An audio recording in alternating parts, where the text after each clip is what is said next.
Proclamação do Evangelho de Jesus Cristo segundo Lucas. Glória a vós, Senhor.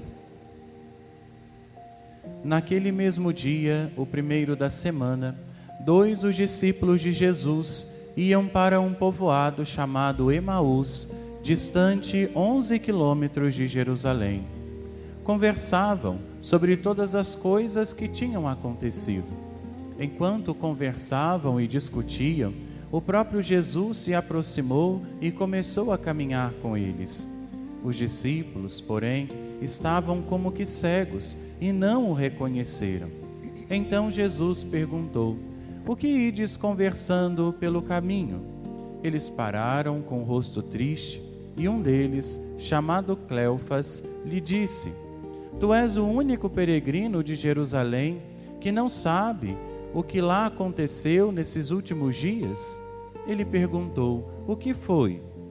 Os discípulos responderam: "O que aconteceu com Jesus, o Nazareno, que foi um profeta poderoso em obras e palavras diante de Deus e diante de todo o povo. Nossos sumos sacerdotes e nossos chefes o entregaram para ser condenado à morte e o crucificaram. Nós esperávamos que ele fosse libertar Israel, mas apesar de tudo isso, já faz 3 dias que todas essas coisas aconteceram. É verdade que algumas mulheres do nosso grupo nos deram um susto. Elas foram de madrugada ao túmulo e não encontraram o corpo dele. Então voltaram, dizendo que tinham visto anjos e que estes afirmaram que Jesus está vivo. Alguns dos nossos foram ao túmulo e encontraram as coisas como as mulheres tinham dito. A ele, porém, ninguém o viu." Então Jesus lhes disse: "Como sois sem inteligência e lentos para crer em tudo o que os profetas falaram? Será que o Cristo não devia sofrer tudo para entrar na sua glória?" E começando por Moisés e passando pelos profetas, explicava aos discípulos todas as passagens da Escritura que falavam a respeito dele. Quando chegaram perto do povoado para onde iam, Jesus fez de conta que ia mais adiante. Eles, porém, insistiram com Jesus, dizendo: "Fica conosco, pois já é tarde e a noite vem chegando." Jesus entrou para ficar com eles. Quando se sentou à mesa com eles, tomou o pão, abençoou, partiu e lhes distribuía. Nisso, os olhos dos discípulos se abriram e eles reconheceram Jesus. Jesus, porém, desapareceu da frente deles. Então, um disse ao outro: "Não estava ardendo o nosso coração quando ele nos falava pelo caminho e nos explicava as Escrituras?" Naquela mesma hora, eles se levantaram e voltaram para Jerusalém, onde encontraram os 11 reunidos com os outros. E estes confirmaram: "Realmente, o Senhor ressuscitou e apareceu a Simão." Então os dois contaram o que tinha acontecido no caminho e como tinham reconhecido Jesus ao partir do pão. Palavra da salvação. Glória a vós, Senhor. Queridos irmãos e irmãs, estamos nesta quarta-feira da 8ª da Páscoa e nessa liturgia da palavra, tendo a experiência e o reconhecimento do Senhor ressuscitado em nossa vida, em nossa caminhada, em nossa história e também em nossa família, hoje nós temos 2 encontros bonitos. Na primeira leitura dos Atos dos Apóstolos, Pedro e João, aqueles mesmos que correram ao túmulo para ver o que tinha acontecido com o Senhor, hoje eles, tendo experimentado a graça do Senhor ressuscitado, dão um grande testemunho para nós e para toda a humanidade. Pedro e João, ao chegarem no templo para fazer as suas orações, encontram com um coxo pedindo esmola. E é bonito que, antes mesmo de proferirem alguma palavra, Pedro, tomando a palavra, diz: "Olha para mim." Essa é a realidade que aqueles que são alcançados pela ressurreição de Jesus, em primeiro lugar, devem tomar consciência. Maria, no evangelho de ontem, quando foi ao templo, quando foi ao túmulo, ela procurando o Senhor e chorando de tristeza pela ausência de Deus, quando Jesus fala o nome dela Maria, imediatamente ela busca o olhar daquele a quem o chamou.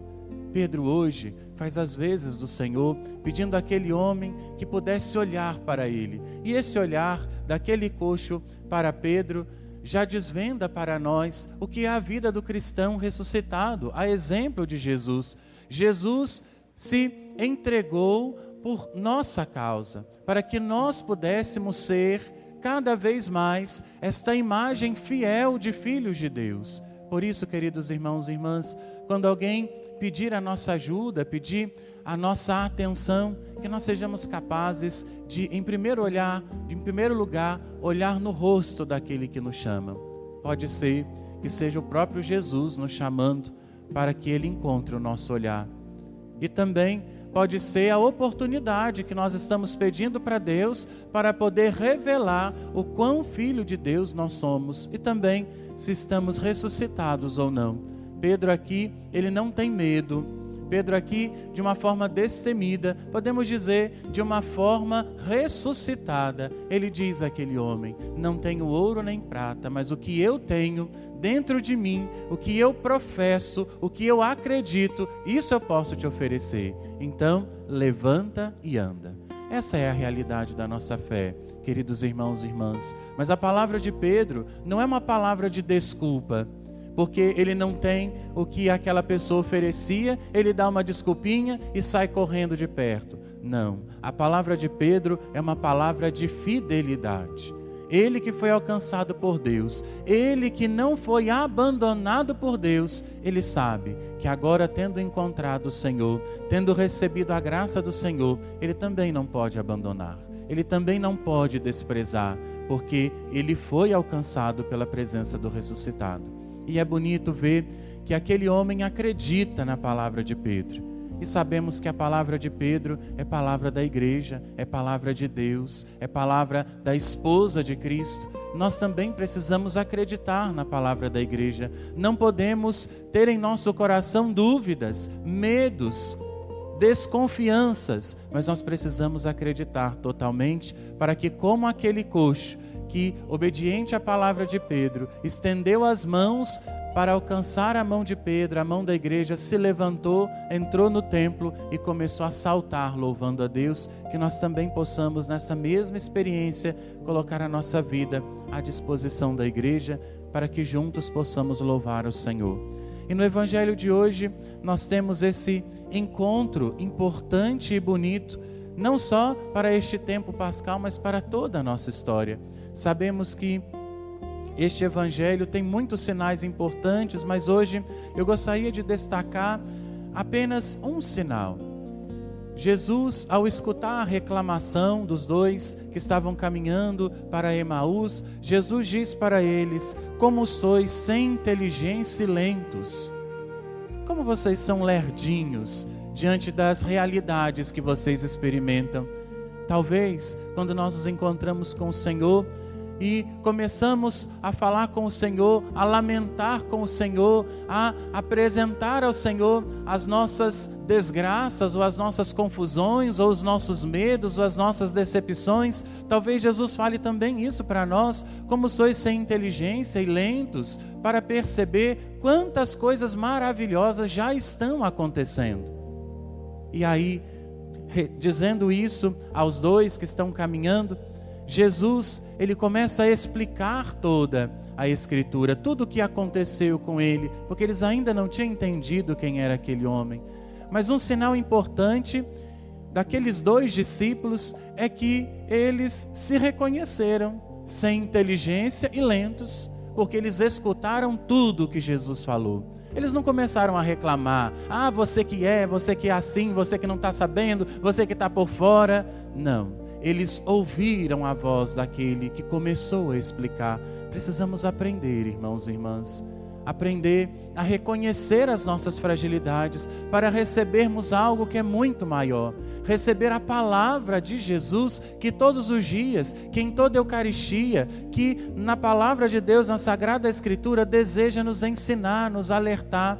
E assim, ao final do nosso percurso, ao final da explicação, ao final de cada Eucaristia, nós também teremos a graça de perceber que o nosso coração está ardendo ao escutar a palavra do Senhor.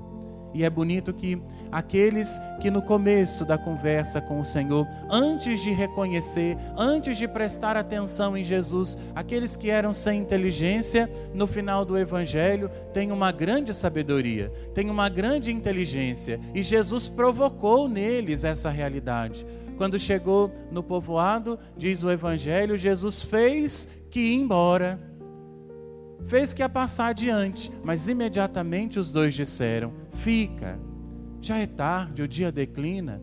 Essa resposta, queridos irmãos e irmãs, já não é mais a resposta daqueles sem inteligência e lentos. Já é uma resposta de sabedoria, de inteligência, porque eles já estavam percebendo quem era aquele com quem eles estavam escutando. Assim é a nossa vida. Precisamos estar atentos à palavra de Deus e precisamos nos deixar ser transformados por aquilo que Deus tem para nós. Se ficarmos com os nossos ouvidos fechados à palavra de Deus, pode ser que nós não experimentemos a graça do partir do pão. A Eucaristia, ela precisa da abertura do nosso coração. Por isso que em toda missa, a mesa da Eucaristia, ela é precedida, ela é preparada pela mesa da palavra. Se a palavra não entra em nossos ouvidos e repousa no nosso coração, quando o Senhor parte o pão para nós, nós não seremos capazes de reconhecê-los. Que nós possamos neste tempo, neste dia, nos apresentar ao Senhor e deixar com que o Senhor nos conduza de acordo com os seus passos, de acordo com a sua vontade e, acima de tudo, que os nossos olhos, que os nossos ouvidos, que a nossa vida se abra à presença do Senhor para que possamos proclamar, voltar a Jerusalém, assim como aqueles dois discípulos, mas também como Pedro e João, proclamando as maravilhas do Senhor e realizando as obras que o Senhor colocou em nossa vida para que nós pudéssemos distribuí-las. Que o Senhor nos ajude, nos guarde e nos conduza sempre na fidelidade do seu caminho. Louvado seja nosso Senhor Jesus Cristo.